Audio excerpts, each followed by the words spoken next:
जो पानी से नहाते हैं वो लिबास बदलते हैं। जो पानी से नहाते हैं वो लिबास बदलते हैं, और जो पसीने से नहाते हैं वो इतिहास बदलते हैं, वो इतिहास बदलते हैं। नमस्कार, मैं शिवानी आप सबका स्वागत करती हूँ Delhi today live talk show में। तो होप करती हूँ कि आप सब अपने घरों में हैं और एकदम सुरक्षित हैं। आज जो पर्सनालिटी हमारे साथ जुड़ने जा रही है, he is India's most lovable and energetic anchor. He is none other than Mr. Girish Sharma. So बिना किसी देरी के चलिए उन्हें बुलाते हैं और सुनते हैं उनकी जर्नी उन्हीं की जुबानी। हेलो सर, नमस्कार, कैसे हैं आप? नमस्कार। पहले तो शिवानी आपका इंट्रो बहुत ही अच्छा लगा और जी। बहुत ही अच्छी शायरी आपने बोली जिसका मैं बहुत बार इस्तेमाल भी करता हूँ अपने लाइव शोज में। हाँ। अच्छा सर। सो हमारे जो व्यूअर्स हैं बहुत फैन हैं आपके, और सब जो हैं आपसे मिलने के लिए बहुत एक्साइटेड हैं आपकी जर्नी सुनने के बारे में। स्पेशली जितना मैंने आपके बारे में पढ़ा, जो आपके स्ट्रगल्स है, बेसिकली वी कैन से आपने बिल्कुल कोई गॉड फादर नहीं था, तो यू रोज फ्रॉम स्क्रैचेस। सो अपनी जर्नी आप यहाँ तक कैसे आए, आपने क्या स्ट्रगल्स फेस किए, प्लीज हमारे व्यूअर्स को बताएं। वेल मैं बहुत ही छोटी सी एक जगह है बिरों देवल उत्तराखंड, जहाँ पर शायद बिजली और रोडें भी पहुंचने में अभी बहुत सालों में अब पहुंची है। तो मैं उस छोटे से गांव से हूँ, उत्तराखंड से। और जब मैं बहुत ही छोटा था, आई थिंक मैं 9th और 10th क्लास में था, मेरे फादर की भी डेथ हो गई थी। और हम लोग उस समय अम्बाला कैंट हरियाणा में शिफ्ट हो गए थे। सो हमारी फैमिली में कोई भी television live show, film, Bollywood industry से कोई भी नहीं है। और इस तरह का कोई सपना लेना भी लगता था कि ऐसा भी कुछ होता है या ऐसा भी कुछ हो सकता है। लेकिन मैं ये कहूंगा कि मेरी परिस्थितियों ने मुझे एक अच्छा कलाकार बनाने के लिए हमेशा ही फोर्स किया। जब मुझे हमेशा इस चीज के लिए ह्यूमिलिएट किया जाता था कि oh my God, look at his dress up, you he looks so गवार, ही लुक्स सो टेकी। या फिर अगर हिंदी भाषा बोलना हम सबकी ये गर्व की बात है, ओ my God he can't speak in English, look at his English, it looks so bad. तो मुझे बहुत बुरा लगता था कि जब मेरी भाषा का या मेरे कपड़ों का मजाक उड़ाया जाता था। और मुझे हमेशा ये लगता था कि जो हुनर है उसका कोई जेंडर नहीं है। हुनर, टैलेंट का कोई बैकग्राउंड नहीं है। मैंने अपनी एक ही चीज पर विश्वास किया, वो है अपने हुनर पर, अपने टैलेंट पर। बस उसी को विश्वास करते हुए पहले मैं अम्बाला कैंट हरियाणा में अपनी फैमिली के साथ रहता था। फिर उसके बाद मैंने एमिटी यूनिवर्सिटी नोएडा से master of journalism and mass communication की पढ़ाई की। मत कीजिएगा आप लोग, बहुत ही महंगे, 5-5 लाख रुपए देते हैं और कुछ नहीं कराते हैं। सो वहां पे भी बैंक से लोन लेके बड़े पैसे किए, वो बहुत सालों तक मैं वो लोन चुकाता रहा। और उसके बाद मैं मुंबई आ गया, सपनों की दुनिया नगरी। मुंबई में। और यहाँ पर मैंने जूम टीवी में काम करना शुरू किया, जहाँ पर मुझे टेलीविजन के सामने आने का भी मौका मिलता था और टेलीविजन के शोज को प्रोड्यूस करने का मौका भी मिलता था। बट सैटरडे संडे मेरे पास फ्री रहता था। तो फिर मैंने कहा क्यों ना, पैसों की जरूरत होती थी तो फिर मैंने कहा इसका भी यूटिलाइजेशन किया जाए। तो शिवानी, फिर मैंने सैटरडे संडे लाइव शोज करने शुरू किए। और बस उसमें मैं ऐसे खून लगा देता था, अपनी जान लगा देता था। और वो एक जैसे शेर के मुंह में खून लग जाता है, तो लाइव ऑडियंस की जो तालियां होती है, वो उससे खूबसूरत इस दुनिया में कोई सा नशा नहीं है। आप कोकेन ले, आप ड्रग्स ले, लेकिन एक कलाकार से पूछे कि जब ऑडियंस आपके लिए तालियां बजाती है, तो वो नशे का जो चस्का लगा, तो then I kept on doing the shows and the rest is history. So till now I am enjoying my live show anchoring journey.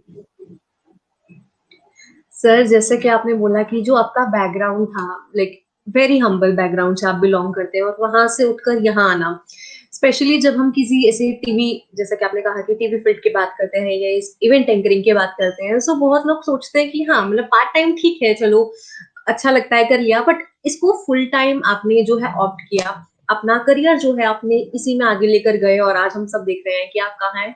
So it is, आप क्या एडवाइस करेंगे जो यूथ है, या फिर वी कैन से कि कोई भी एक ऐसा स्टूडेंट, ऐसा इंडिविजुअल जो सोच रहा है कि हाँ मुझे इवेंट एंकरिंग करनी चाहिए, तो क्या हम इसको फुल टाइम अपना करियर लेकर चल सकते हैं, या हमें इसके साथ ऐसा है कि नहीं यार, कुछ और भी जो है वो देखना शिवानी, मुझको पर्सनली कहूँ तो मुझे बहुत सारे ऐसे मैसेजेस आते हैं, बहुत सारे ऐसे कॉल्स आते रहते हैं।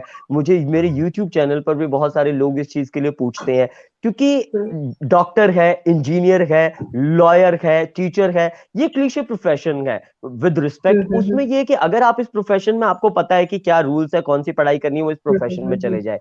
लेकिन जो ये प्रोफेशन है एज एन आर्टिस्ट, तो मैं कहूंगा कि पहले आप अपने अंदर झांकिए कि क्या आपके अंदर वो कला है, वो हुनर है, वो कीड़ा है, वो पैशन है।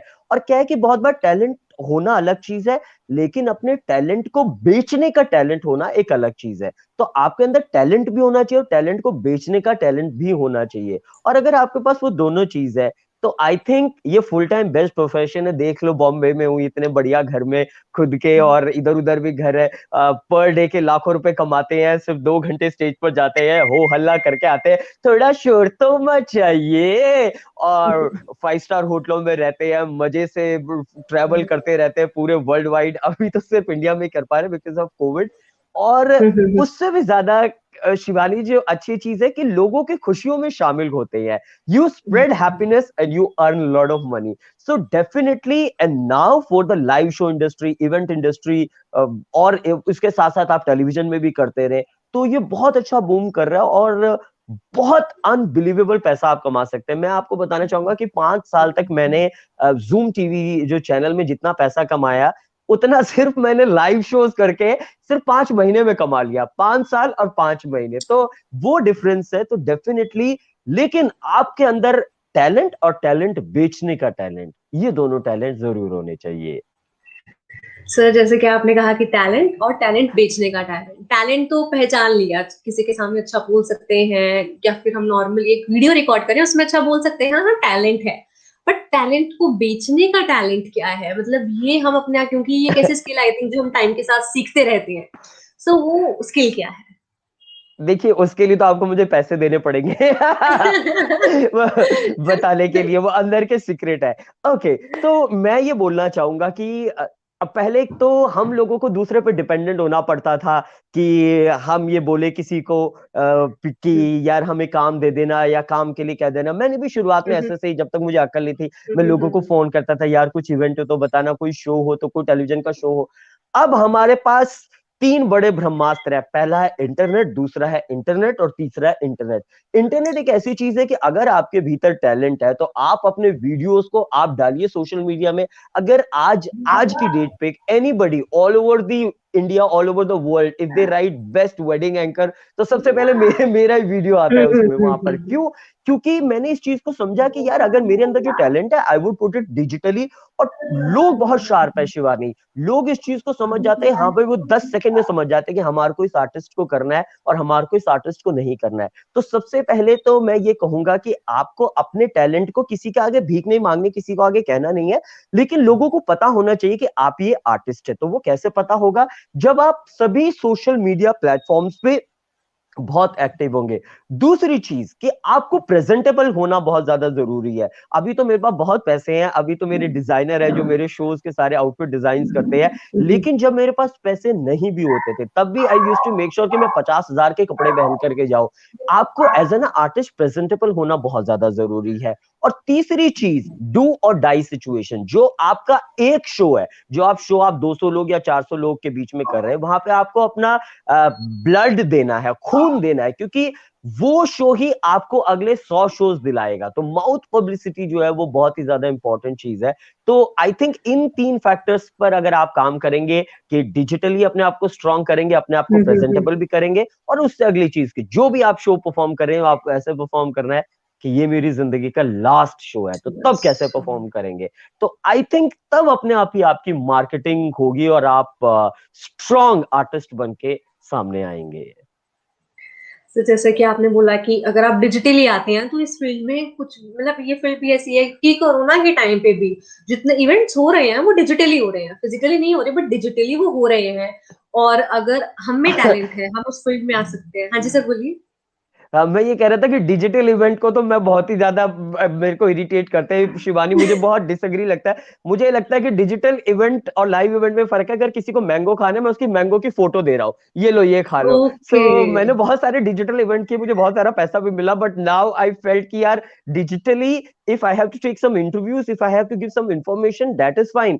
बट एंटरटेनमेंट, क्योंकि जो लाइव की वाइब है, कम ऑन बिल्कुल। Everybody, let's have some cheer up, I want everybody to jump on the stage, I want everybody to make some noise.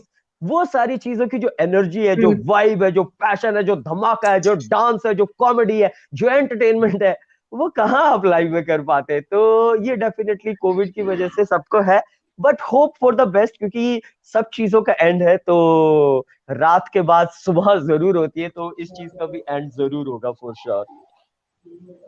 तो जैसे कि आपने बताया कि अगर हाँ इस फील्ड में हमें जाना है, हम सक्सेसफुल हो जाते हैं, सो बहुत सारे ऐसे वीकेंड से कि एडवांटेजेस हैं जो हमें मिलते हैं। ट्रैवलिंग हो गया, इन टर्म्स ऑफ मनी कुछ भी है, हमें वो सब जो चीज हम चाहते थे वो मिल जाती है। But the thing is struggle तो हर एक फील्ड में होता है। बिना स्ट्रगल के तो चाहे कोई भी फील्ड है, बिना स्ट्रगल के तो वो अधूरी है, वो सक्सेस ही अधूरी है बिना स्ट्रगल के। तो सो आपने इस फील्ड में आके कौन से, इस फील्ड से क्या पहले आपने स्ट्रगल फेस किया उसके बारे में आपने बताया, बट जब आप फील्ड में आए उसके बाद आपने क्या स्ट्रगल फेस आई थिंक इस फील्ड में आके जो सबसे बड़ा स्ट्रगल आपको ये रहता है, किया? पहले तो लाइव शो इंडस्ट्री में with full respect, it was considered कि okay we need a female MC और we need a female anchor. तो मैंने तब भी ये सोचा कि मैंने कहा यार टैलेंट का कोई जेंडर नहीं है, मेल या फीमेल। तो पहले तो मैंने अपने आप को इस तरीके से टैलेंट में स्ट्रांग बनाया कि लोग मुझे मेरे नाम से जाने, पहली चीज। दूसरी चीज ये है कि देखिए एक रात में सब कुछ नहीं होता। बहुत बार हम ऐसे आते हैं, हमें लगता है कि oh my God, Girish Sharma तो 365 दिन वर्ल्ड वाइड शोज कर रहे हैं और वो 5 स्टार होटल्स में घूम रहे, बड़े बड़े लोगों के साथ शोज कर रहे, इतना पैसा कमा रहे। लेकिन ये एक रात में नहीं हुआ है। इसके लिए आज भी मैं रोज, आज अगर मुझे लगे कि मैं यार क्यों, आज भी अगर मैं बैक स्टेज में बैठा हुआ हूँ तो मैं 50 बार लिखता रहता हूँ कि नई चीजें, कि अच्छा मैं ये कर सकता हूँ, मैं ये वाली शायरी बोल सकता हूँ, मैं ये नई शायरी कर सकता हूँ, मैं ये वाला नया सवाल पूछ सकता हूँ, मैं इस तरीके से मुझे हंसना है, मुझे इस तरीके से अपने माइंड को पॉजिटिव रखना है। आई थिंक जो सबसे इंपॉर्टेंट चीज ये है कि हम प्रैक्टिकल नहीं हो पाते। हमें लगता है कि एक रात में ही सब हो जाएंगे। आज अगर मैं यहाँ पर पहुंचा हूं तो मुझे 8 साल लगे हैं दिन रात मेहनत करने में। एक वक्त ऐसा भी था कि जब मैंने 500-500 रुपए में शो किया, और वो भी 4-4 घंटे बसों के धक्के खा खा के, और वो भी जब वहां भी गए, शो किया, शो इतना अच्छा हुआ, उसके बाद जब पेमेंट मांगने गए तो उन्होंने कहा चल हट, आपको बाद में मिलेगा 2 महीने बाद। तो वो पेमेंट्स मुझे आज तक कभी भी नहीं मिले। लेकिन वो संघर्ष है। उसमें सबसे ज्यादा इंपॉर्टेंट चीज ये है कि जब आपका संघर्ष चल रहा हो, तब आप इस चीज के अंदर पेशेंस रखें कि नहीं, आज नहीं तो कल, कल नहीं तो परसों मेरा दिन आएगा, और मुझे अभी से होप नहीं खोना है। और दूसरी चीज है एक राइट स्ट्रैटेजी बना करके चले कि नहीं, ओके अब मुझे ये वाले शोज करने हैं, अब मुझे ये वाले शोज करने हैं, अब मुझे wedding, corporate, social, party shows करने हैं, और उसका खुद का एक क्रिएटिव कंटेंट बनाए। दूसरों को कभी कॉपी मत करें, क्योंकि जब आप दूसरों को कॉपी करेंगे तो फिर आपके अंदर कुछ ओरिजिनलिटी और नयापन नहीं रहेगा। लेकिन जब आपके अंदर खुद की ओरिजिनलिटी या नयापन रहेगा तो लोग आपको खुद ब खुद खोजते हुए आ जाते हैं। बल्कि तब आपको अपने आप को छुपाना पड़ेगा कि हाँ भाई मैं नहीं हूं अवेलेबल, मेरे पास नहीं है टाइम। तो ये चीज है, खुद को री इन्वेंट करना और पेशेंस होना, ये दो फैक्टर मैं कहूंगा कि स्ट्रगल के टाइम पर बहुत ज्यादा जरूरी है। Patience is the key, patient and discipline, persistence, we can yes. Say patience and persistent, करते रहो काम आराम से, एक ना एक दिन तो सफलता जरूर मिलेगी, बेसिकली वी कैन से। तो सर इस बिल्कुल। कोरोना के टाइम पे जब जो भी एंकर होते हैं नॉर्मली का, जो आपने कहा कि मजा फिजिकल इवेंट्स में आता है वो डिजिटल इवेंट्स में नहीं आता।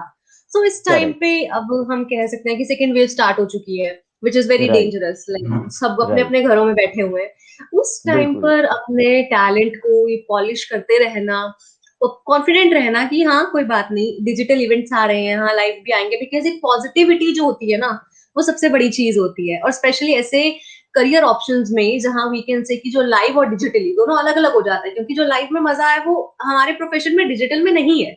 सो इस करेक्ट। प्रोफेशन में हमें ऐसा लगता है कि कोरोना से कैसे डील किया जाए। सो आज जितने भी इवेंट एंकर्स हैं, या जो भी वी कैन से कि जिनका भी स्टार्टिंग ही थी, जिन्होंने अभी 1-2 शोज ही किए थे, अभी काफी सारे शोज आगे बन रहे थे, सो उनके लिए क्या आप कहना देखिए, चाहेंगे? मैं ये कहूंगा कि जैसे हमारे देश के प्रधानमंत्री नरेंद्र मोदी जी कहते हैं कि हमारे को आपदा में अवसर खोजना चाहिए। और मेरी मम्मी शिवानी ये हमेशा मुझे कहती हैं कि आपको उस चीज की टेंशन करनी चाहिए जो चीज आप चेंज कर सकते हो, ये जो चीज जो आपके कंट्रोल में है। जो चीज आपके कंट्रोल में नहीं है कि सुबह की हो रही है या शाम की हो रही है, रात की हो गई है या अब कोरोना की हो गई, ये आपके कंट्रोल में ही नहीं है। उस चीज को अगर आप टेंशन में लेके, हाय अब कोरोना आ गया, मैं क्या करूं, मेरे को इवेंट नहीं मिल रहे, ऐसे करके बैठ जाओ तो कोई फायदा नहीं है उसका। आई थिंक ये आपके पास टाइम है कि आप ज्यादा से ज्यादा किताबें पढ़ें। मैं ये बोलूंगा कि 44 वेज ऑफ कम्युनिकेशन एक ऐसी बुक है जिसको मैं रिकमेंड करना चाहूंगा कि जिसको आप 50 बार पढ़े। आप कम्युनिकेशंस की किताबें पढ़े, how to improve your sense of humour, उसकी बुक पढ़े। और जितनी बार आप किताबें पढ़ेंगे, इवन आज अगर मेरे पास टाइम मिलता है तो मैं भी उन्हीं किताबों को पढ़ता हूँ। आप अपने टैलेंट को ब्रश अप करते रहे, या फिर बॉलीवुड की लैंग्वेज में कहो तो आप आमिर खान बनिए। साल में एक ही फिल्म लेके आता है, तो ऐसा नहीं है कि वो एक ही दिन काम कर रहा है, वो पूरे साल भर उस एक फिल्म के लिए काम कर रहा है। तो उसी तरीके से आपके पास ये मौका है कि अपने आप को और तराशिए, और तराशिए, और गिरीश शर्मा के वीडियो देखिए यूट्यूब पे, बहुत कुछ सीखने को मिलेगा। Sure sir. तो आपने बोला कि सबसे पहले हमारा जो टैलेंट है, बिकॉज ये होता है कि ठीक है सिर्फ बोलना हम अच्छे कम्युनिकेशन में नहीं लेकर आ सकते, दूसरे पर्सन से रिलेट करना, उसकी जो पीछे जर्नी रही है उनसे रिलेट करना, बिकॉज जहां रिलेटेबिलिटी अगर नहीं होगी तो कहीं ना कहीं वहां वो अच्छा कम्युनिकेशन बन ही नहीं पाएगा। सो आप कौन से ऐसे वेज सजेस्ट करेंगे कि जिससे एक अच्छा कम्युनिकेशन बिल्डअप हो पाए, चाहे वो 2 लोग हों या 2,000 लोग हों, हम उनसे रिलेट कर पाए, हम ये हो कि अगर हम बोल रहे हैं तो वो लोग हमें सुने। सो इसके क्या वेज है? देखिए, इसके लिए कुछ रूल्स हैं जो कि मेरे को भी जब बहुत मैंने जब लाइव शोज में परफॉर्म किया तो पहले तो मुझे समझ नहीं आता था, लोग मेरे को भी हू करके भगा देते थे। पर बाद में अब तालियां बजाते हैं, बैक स्टेज में पीछे आ जाते हैं, सेल्फीज के लिए पीछे पड़े हुए, मैसेजेस में मैसेजेस आते हैं। कुछ रूल्स हैं शिवानी। सबसे पहला रूल तो है 7 सेकंड रूल, कि जो जब भी आप स्टेज पर आओ, आपके जो पहले 7 सेकंड है वो सबसे ज्यादा इंपॉर्टेंट है। आग लगा दो पहले 7 सेकंड में। इतनी एनर्जी के साथ आओ, इतनी एनर्जी के साथ आओ कि सामने वाला जो चाट पकौड़ी खा रहा है, इधर उधर देख रहा है, गर्लफ्रेंड से फोन पे बात कर रहा है, जो वहां पे व्हाट्सएप पे लगा हुआ है, वो सबका ध्यान हट के शट आपकी तरफ आ जाए। आप इतनी एनर्जी के साथ आओ। दूसरी एक चीज ये है कि मैं ये बात मानता हूं कि आप ऑडियंस को कभी भी चीट नहीं कर सकते शिवानी। जो आपके माइंड में थॉट चल रहा है ना, वो 1 सेकंड में जज कर लेते हैं। कि अगर आप अंदर से टेंशन में हो, आपको अंदर से गुस्सा आ रहा है या अंदर से फ्रस्ट्रेट हो और बाहर से स्माइलिंग कर रहे हो ऐसे, तो उनको 1 सेकंड में पता चल जाता है। तो मुझे ये लगता है कि आपको क्या बोलना है, उससे ज्यादा इस चीज पर वर्क करना है कि आपको क्या सोचना है। क्योंकि जब भी आप लाइव शोज करते हैं तो 50 तरह के प्रेशर्स होते रहते हैं वहां पर। साउंड प्रॉपर नहीं है, टाइम पर शुरू नहीं हो रहा है, किसी ने पीछे आकर के कुछ बोल दिया, आपको पानी नहीं मिल रहा है पीछे, आपका एंट्री लेट हो रहा है। लेकिन आपको अपने आप को कूल बहुत रखना है। मैं तो सूफी म्यूजिक सुनता रहता हूँ पीछे बैठ करके, क्योंकि मुझे अपने माइंड को बहुत कूल रखना है। और मैं ऑनेस्टली मेरे जो बेस्ट मोमेंट्स होते हैं उनको मैं हमेशा याद करता रहता हूँ। तो ये बहुत ज्यादा जरूरी है कि आप अपने थॉट्स को, अपने माइंड को बहुत ही पॉजिटिव रखें। तीसरी चीज, जब भी आप स्टेज पर आए, क्योंकि fake it till the time you make it, जो एनर्जी आप क्रिएट करते हैं ना, इट्स ऑल अबाउट एनर्जी। सो अंदर से आपको ये फील करना है कि इस ऑडियंस को हम बहुत ज्यादा प्यार करते हैं, that I love this audience. जब आप उस फील के साथ आओगे तो आप एक मैजिक देखोगे, उनका भी अपने आप ही आपके प्रति अफेक्शन आ जाएगा।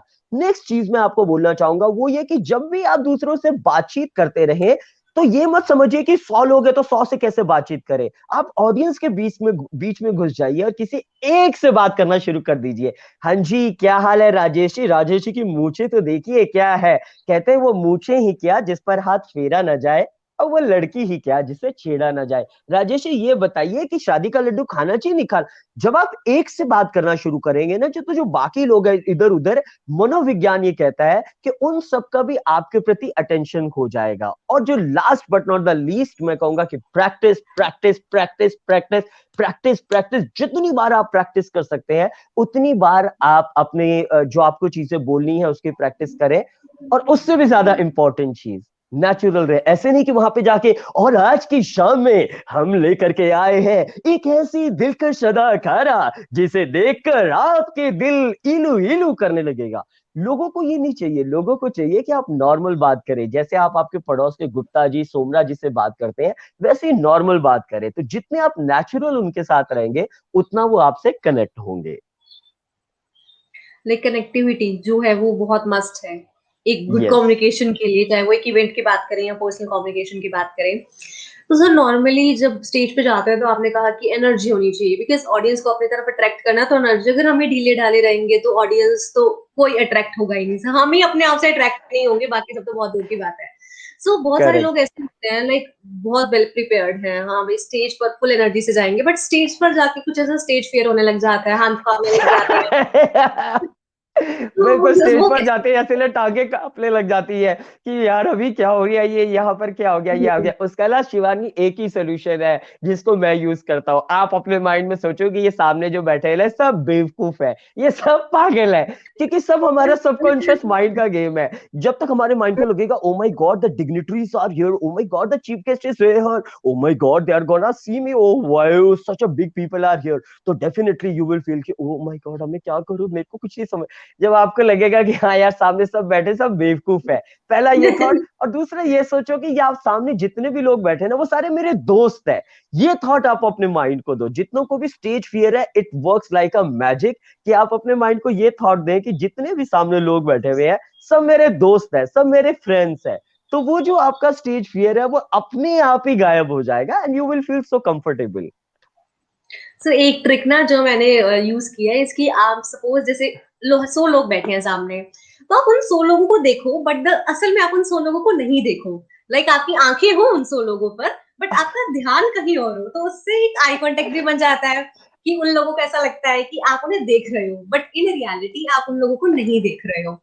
सो हाँ ये ट्रिक है जो हाँ, ये भी एक टेक्निक है, लेकिन इसमें दिक्कत ये आ जाती है शिवानी कि वो करते हुए ना हम ऑब्जर्वेशनल कॉमेडी जो है ना वो नहीं कर पाते फिर, क्योंकि क्या है कि हम सबको देख रहे हैं हाँ, बट हम देख भी नहीं रहे, हम किसी और देख दुनिया में। नहीं रहे तो लेकिन किसी हमारे और को जब दुनिया हम में। बातचीत भी करें तब देखते रहना कि कौन अपने झुमके ठीक कर रही है, कौन अपने बालियां ठीक कर रही है, कौन अपने बच्चे को वहां पर डांट रहा है, कौन व्हाट्सएप पे लगा हुआ है, क्योंकि तभी हम एकदम से फाइंड आउट करेंगे ऑब्जर्वेशनल कॉमेडी। हाँ, क्या आपकी गर्लफ्रेंड का फोन आ गया, एकदम से फोन दे दो, वहां पर बात करने लग जाओ उसका फोन लेकर के।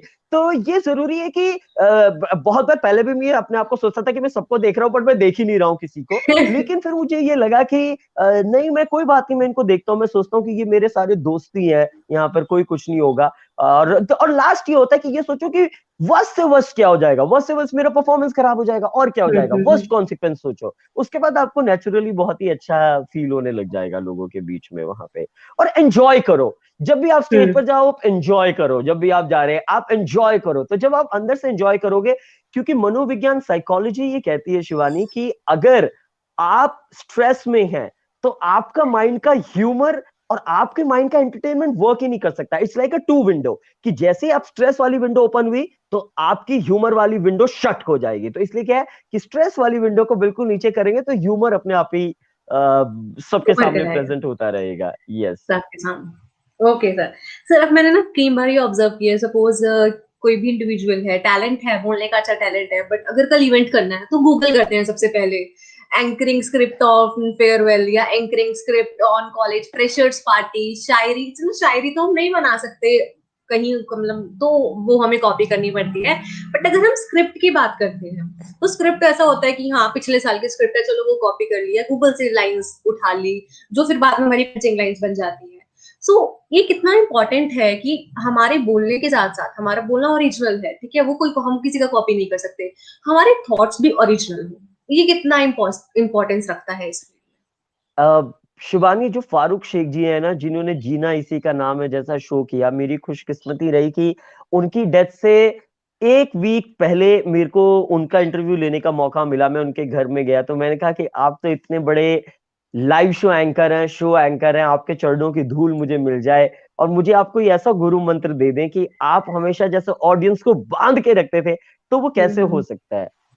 तो उन्होंने मुझे एक चीज कही थी कि गिरीश, एक चीज याद रखना, कभी स्क्रिप्ट मत बनाना, कभी स्क्रिप्ट मत लिखना और कभी स्क्रिप्टेड एंकर मत होना। बहुत बार ऐसे शोज मुझे मिलते हैं, लाइव शोज, लाखों रुपया मिल रहा है, बट वो बोलते हैं गिरीश जी जो आपको स्क्रिप्ट दिया हुआ है ना, आपको वो स्क्रिप्ट ही एज इट इज पढ़नी है। तो मैंने कहा नहीं, उसमें तो मैजिक ही नहीं क्रिएट हो सकता बिल्कुल भी। हम्म। तो ये बहुत ज्यादा जरूरी है कि आप स्क्रिप्ट की तरफ तो बिल्कुल मत देखें, स्क्रिप्ट बिल्कुल मत बनाएं आप। हाँ, आपके पॉइंट जरूर होने चाहिए, शो फ्लो जरूर होना चाहिए, पहले ये होना है, उसके बाद ये होना है, उसके बाद ये होना है, लेकिन आपका क्या कॉन्वर्सेशन रहेगा, आप लोगों से क्या बातें करेंगे, आप किस तरह का ह्यूमर क्रिएट करेंगे, आप किस तरह के क्वेश्चंस पूछेंगे। मुझे ये लगता है कि आपको जितना आप नेचुरल रहेंगे उतना आप लोगों को ज्यादा आकर्षित कर पाओगे। और नेचुरल रहने में भी सबसे ज्यादा इंपॉर्टेंट चीज ये है कि जो आप का ऑब्जर्वेशनल कॉमेडी है ना, कि शो से पहले क्या हो रहा है और शो के बाद क्या होगा,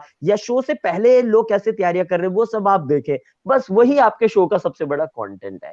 उसमें जितने लोग आपसे कनेक्ट हो सकते हैं, लोग आपके लिए जो पागल हो सकते हैं। देखिए, मैं भी शो करता हूं, मैं भी कोई ऐसा ब्रह्मास्त्र नहीं करता, मैं भी सिर्फ उस ऑब्जर्वेशन को करता हूं और उस ऑब्जर्वेशन के अकॉर्डिंग उनसे बातें करता हूं। वही उनके बीच में मैजिक क्रिएट करता है। End of course emotional level पर टच होना, साम दाम दंड भेद बोला जाता है कि जो इमोशंस है ना, अगर आप इमोशनल लेवल पर लोगों के कनेक्ट होते हैं तो तब लोग आपके लिए पागल हो जाते हैं। तो डेफिनेटली मैं तो कहूंगा कि स्क्रिप्ट पे बिल्कुल मत जाओ, और दूसरों के कंटेंट पे बिल्कुल मत जाओ, अपना खुद का कंटेंट बनाओ और नेचुरल रहो, नेचुरल रहो, और जितना ज्यादा से ज्यादा स्टेज शोज कर सकते हो उतना ज्यादा से ज्यादा करो। क्योंकि जिस तरह क्या है कि मैं स्विमिंग की कितनी भी किताबें पढ़ लूं शिवानी, मेरे को स्विमिंग हम्म, आएगी नहीं। वहां पे स्विमिंग के लिए मुझे वो स्विमिंग पूल में जाना पड़ेगा, छटपटाना पड़ेगा। उसी तरीके से लाइव इवेंट्स में क्या है, जितनी ज्यादा से ज्यादा आप लाइव इवेंट करोगे तो अपने आप ही नेचुरली वो एक सेंस आपके अंदर डेवलप होती जाएगी। बिल्कुल सर, बिल्कुल। सर, नॉर्मली आपने कहा कि आपने एमिटी यूनिवर्सिटी से जो है डिग्री ली बेसिकली जर्नलिज्म की। सो आप बहुत सारे ऐसे यूथ होते हैं, सपोज उन्होंने कुछ और परस्यू कर लिया, like I am a company secretary basically. So मैंने वो चीज परस्यू की, but now I want to go in public speaking field, like मुझे ये फील्ड एक्सप्लोर करनी है। तो बहुत सारे ऐसे लोग होते हैं जो पहले कर लिया कुछ, चलो कुछ और इंजीनियरिंग कर ली, लॉ कर ली, और उसके बाद कुछ और जो है उन्हें परस्यू करना है। सो उस फील्ड में क्या डिग्री मैटर करती है कि हाँ जर्नलिज्म किया हो या एक ऐसी कोई डिग्री हो पर्टिकुलर? 0%, 0% डिग्री मैटर करती है। पहले तो मैं बता दूं कि इस प्रोफेशन में 90% ऐसे लोग हैं जो इधर उधर के प्रोफेशन से आए हुए। आज तक किसी ने नहीं मुझसे पूछा कि मेरी एजुकेशनल बैकग्राउंड क्या है, आज तक किसी ने नहीं मुझसे पूछा कि मैंने कहाँ से पढ़ाई की है। एजुकेशन जीरो मैटर करती है आपकी, कि आपने कहां से डिग्री की है, लेकिन नॉलेज बहुत ज्यादा मैटर करती है, कि आपको नॉलेज कितनी है, आप अपडेटेड कितने हैं, आपको हर कल्चर के बारे में। ये तो ना, ये मेरे गिरने पे लगा हुआ है बार बार, ऐसा नहीं हो गया ये मेरा हेडफोन नहीं हो गया, बरेली का झुमका हो गया, झुमका गिरा रे बरेली के बाजार में, गिरने पे लगा हुआ है ये। सो सो जो नॉलेज है आपकी, वो बहुत ज्यादा इंपॉर्टेंट है, कि नॉलेज आपको कितनी है। कोई सी भी डिग्री से, मैं ये बोलना चाहूंगा जितने भी लोग इस इंटरव्यू को देख रहे हैं, और मे भी बाद में अगर मैं अपने चैनल में और आप चैनल में शेयर करेंगे, जो इंस्पायरिंग एंकर्स है, आपका कोई मैटर नहीं करता कि आपने कहां से कोई सी पढ़ाई की, आपने एंकरिंग का कोर्स किया है, कम्युनिकेशन का कोर्स किया है, कोई मैटर नहीं करता है। आपके अंदर अगर वो हुनर है, टैलेंट है और वो आ गया, तो आप डेफिनेटली इस चीज में, इस फील्ड में आइए और अपने भीतर वो नॉलेज डेवलप करते जाइएगा। तो डेफिनेटली इस फील्ड में आप लाखों रुपया कमा सकते हैं, और लाखों तालियां भी कमा सकते हैं, और तालियां तो सबसे बड़ा नशा है ही। हाँ। बिल्कुल सर। सर, जैसा है कि आपने बोला कि ऑब्जर्वेशन कॉमेडी लाइक वही सबसे ऐसी चीज होती है जो हमारे शोज में जान डालती है। अगर हम बात करें ऑब्जर्वेशन, दो टाइप के अगर हम बात करें, एक होता है कॉर्पोरेट इवेंट्स हो गए और एक होता है नॉर्मल इवेंट्स लाइक शादी पार्टी, ये सब इवेंट्स। तो ऑब्जर्वेशन कॉमेडी क्या इंपॉर्टेंस रखती है कॉर्पोरेट इवेंट्स में? बेसिकली जहां तक हमने कॉर्पोरेट इवेंट्स देखे हैं, यही ऑब्जर्व किया है कि सब आते हैं अपना अच्छे से ड्रेसअप होकर, और एक बेसिकली एक शांत सा, एक सीरियस सा वो चीज माहौल रहता है। सो वहां कैसे अपने आप को स्टैंड आउट करें? क्योंकि जो दूसरे इवेंट्स हैं वहां हमने कॉमेडी की, वहां हमने कुछ एंटरटेनिंग किया, सो लोगों का अट्रैक्शन हमारी तरफ आ जाता है। बट वहां जहां से हम सिर्फ काम के लिए आए हैं and they are really serious, like वो तो वहां अपनी जगह कैसे बनाए कॉर्पोरेट इवेंट्स आ, में बेसिकली? हाँ, उसमें शिवानी दो चीजें हैं। कॉर्पोरेट में दो तरह के इवेंट होते हैं, एक होता है कॉर्पोरेट फॉर्मल इवेंट्स और एक होता है corporate informal events. Corporate formal events हो गए जैसे प्रोडक्ट लॉन्च हो गया, ब्रांड लॉन्च हो गया, कॉन्फ्रेंसेस हो गया, प्रेजेंटेशंस हो गया, ठीक है। कॉर्पोरेट इनफॉर्मल इवेंट्स हो गए जैसे कि जो आपके एंटरटेनमेंट नाइट हो गया, एनुअल डे हो गया, फैमिली डे हो गया, डीलर्स मीट हो गई, जिसमें कि जो एंटरटेनमेंट ड्रिवन नाइट्स जो रहती हैं। जो आपकी फॉर्मल इवेंट्स है, डेफिनेटली उसमें तो आपको जो फॉर्मल अबाउट कंपनी और प्रेजेंटेशन वो ही देना पड़ेगा। उसके बीच में आप 2 या 3 छोटे छोटे, जिसको बोलते हैं आटे में नमक की तरह, कि नमक ना डालो फूड में तो कोई टेस्ट नहीं है, लेकिन 1 चम्मच की जगह अगर 2 चम्मच डाल दो तो वो भी टेस्ट खराब कर लेता है। तो हमारे को जो कॉर्पोरेट के जो फॉर्मल इवेंट्स है उसमें इस चीज का ध्यान रखना है कि हमारे को वो जो फॉर्मल डेकोरम का है, ये जो फॉर्मल डिग्निटी है, उसको मेंटेन करके रखना है, लेकिन उसके बीच में 1 and 2 जोक्स जो कि आपको लगे वन लाइनर्स आप बीच में जरूर क्रैक कर सकते हैं। और जो कॉर्पोरेट एंटरटेनमेंट शोज है उसमें आप फुल टू अपने फॉर्म में रहिए, क्योंकि उसमें वो लोग भी एंटरटेनमेंट्स के लिए ही आए हुए होते हैं और उनको भी चाहिए होता है कि they should have the best time together. So corporate entertainment events में you can have a full on entertainment, full of humour, but corporate formal events में, because it's a formal event only, it's a formal corporate event, so you have to be formal, and there you can use 1 and 2 liners and 1 and 2 shayaris in between your script. Yeah. तो इसका मतलब कि आपको कोई भी, अगर आप show में जा रहे हैं तो उसकी जो ऑडियंस क्या रहेगी, आपकी आपके सामने कौन बैठने वाला होगा, उसके बारे में आपको अच्छे से पता होना चाहिए। क्योंकि अगर उसके बारे में नहीं पता होगा तो आई गेस कहीं ना कहीं जो आपकी कमियां हैं वो वहां आ जाएंगी, अगर आपकी ऑडियंस के बारे में आपको नहीं पता होगा। तो कई लोग होते हैं वो चले मतलब बिना ऐसे ऑडियंस के बारे में स्टडी करके, स्क्रिप्ट अच्छी है बट उन्हें ऑडियंस का माइंडसेट नहीं पता, ऑडियंस क्या कर रही है वो नहीं पता। सो स्टेज पर जाने से पहले ऑडियंस को जानना कितना इम्पोर्टेंट देखो, मैं सबसे पहले 2 चीजें कहूंगा। पहली चीज शिवानी, की कभी भी स्टेज पे जाने से पहले आप दिखने नहीं चाहिए, आप हमेशा छुपे हुए होने चाहिए कहीं पर भी। है। लेकिन आप दिखने नहीं चाहिए, लेकिन आपको पूरी ऑडियंस दिखनी चाहिए। तो आप हमेशा ग्रीन रूम से देख करके ऑब्जर्व करें और ऑडियंस की बॉडी लैंग्वेज क्या है, ऑडियंस किस तरह की लैंग्वेज में एक दूसरे के साथ कॉन्वर्सेशन कर रही है, और ऑडियंस का बैकग्राउंड क्या है, जैसे पंजाबीज है, मारवाड़ीज है, मराठीज है, गुजरातीज है, कौन से बैकग्राउंड के वो लोग हैं, ठीक है, ये जानना, ऑडियंस का बैकग्राउंड जानना बहुत ज्यादा जरूरी है। हालांकि मेरे को तो अब ऐसा एक्सपीरियंस हो गया कि स्टेज में आते ही पहले 1 मिनट में सूंघ के, जैसे नहीं बता सकते कि कौन कहां पर है वहां पर, तो उसी तरीके से मैं तो पहले 1 मिनट में सूंघ के भाग जाता हूँ कि हाँ भाई ये वाली ऑडियंस के साथ क्या चलने वाला है और क्या नहीं चलने वाला है। और दूसरी चीज ये है कि शिवानी की जो एक बेसिक इमोशन है ना, जो एक बेसिक इमोशन है या जो एक बेसिक ह्यूमर है, जैसे अगर मैं किसी को कहूँ कि आप क्लैप करें तो शायद वो लोग क्लैप ना करें, लेकिन अगर मैंने कुछ जोक किया या कुछ ह्यूमर किया वहां पर तो वो लोग हंसेंगे। तो जो बेसिक ह्यूमर्स होता है, जैसे कि हस्बैंड वाइफ का ह्यूमर हो गया, या फिर हमारे फ्रेंड्स का ह्यूमर हो गया, या डे टू डे लाइफ का जो ह्यूमर हो गया, आई थिंक वो ह्यूमर हर एक जगह वर्कआउट हो जाता है वहां पर। तो स्टार्टिंग आप एक बेसिक ह्यूमर के साथ करें, और फिर आप ऑडियंस को एक बार, इसको बोलना ऑडियंस के पल्स को समझना, कि जैसे आप उनसे बातचीत करते जाते हैं तो आपको पता चल जाता है कि मेरी लक्ष्मण रेखा कहाँ पर है, कि ओके मुझे ये वाली बात करनी है, ये वाली बात नहीं करनी है, या मुझे इस लिमिट तक की बात करनी है। तो आई थिंक उसका आपको फर्स्ट 1-1.5 मिनट में वो पता चली जाता है, और उस अकॉर्डिंग आप अपने कॉन्वर्सेशंस को आगे ले जा सकते हैं। बट कुछ इमोशंस होते हैं, जैसे कि देशभक्ति के इमोशंस, कि हम अपनी जान के दुश्मन को जान कहते हैं, और मोहब्बत की इसी मिट्टी को हिंदुस्तान कहते हैं, जो कि हमारे राहत इंदौरी जी हमेशा ही कहा करते थे। तो उस तरह के जो इमोशंस होते हैं वो हमेशा ही स्पार्क ले आते हैं। और फॉर एग्जांपल कि लखनऊ में आप परफॉर्म कर रहे हैं तो नीम का पेड़ चंदन से कम नहीं, और हमारा लखनऊ लंदन से कम नहीं। ऑब्वियसली जिस शहर में मैं हूं तो उस शहर से मैं प्यार करूंगा ही, और जिस कंपनी में मैं काम कर रहा हूं तो उस कंपनी के लिए या उस सीईओ के लिए, उनके लिए तो उनके बीच में इमोशन हो गई, कॉमन इमोशन हो गई। तो आई थिंक वो जो बेसिक कॉमन इमोशंस है उस पर आप जरूर थोड़ी शायरियां, थोड़ी बातचीत कर सकते हैं, and then you take things forward कि इस ऑडियंस का टेस्ट कैसा है, और उस अकॉर्डिंग उसको आप आगे ले जा सकते हैं। बट मेरा ये ऑब्जर्वेशन रहा है कि like all the human beings, the humour is a universal language, चाहे वो हिंदी हो, गुजराती हो, पंजाबी हो, मारवाड़ी हो, कोई भी इंसान हो। ह्यूमर यानी कि हंसी, जो कॉमेडी है, वो एक यूनिवर्सल लैंग्वेज है, वो सबको आपस में कनेक्ट कर देती है।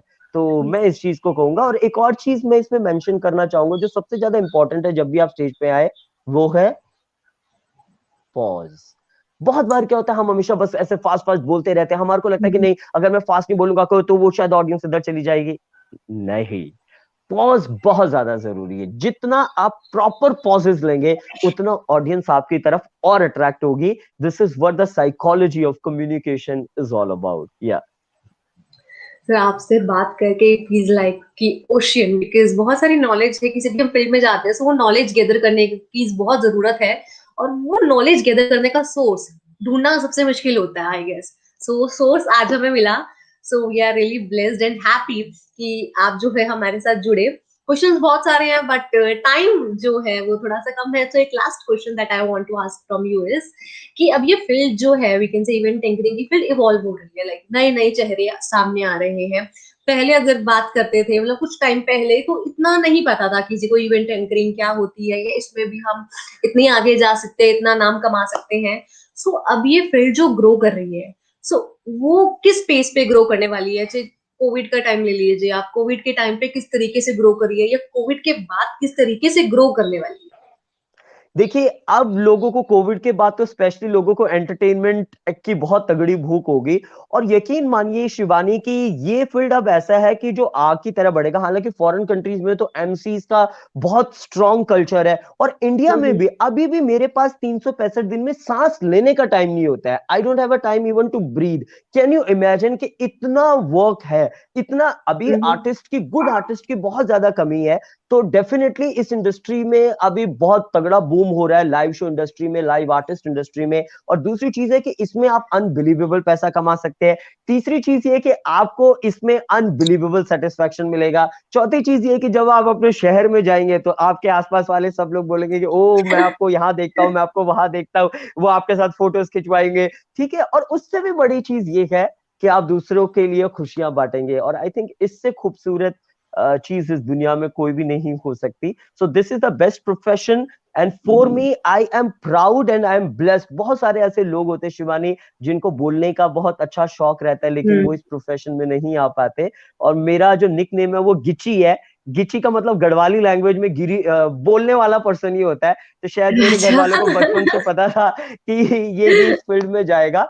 लेकिन मैं बहुत सारे ऐसे छोटे शहर के लोगों को देखता हूँ कि जिनका ये शौक है और जिनके अंदर कला भी है, लेकिन उनको कोई बताने और समझाने वाला नहीं है। And I am thankful to Delhi today कि जिन्होंने इस तरह का ये इनिशिएटिव लिया है, so that people can get more and more knowledge about this live show anchoring. And I must say कि yesterday I was watching Priyanka Chopra and Oprah Winfrey's interview, तो उनके जिस तरह सवाल पूछने का तरीका था, आपका भी बहुत ही अच्छा सवाल पूछने का तरीका है, बहुत ही नेचुरल सवाल धन्यवाद पूछने का तरीका धन्यवाद है। सर। तो आपके लिए भी मेरी बहुत बहुत बेस्ट विशेष।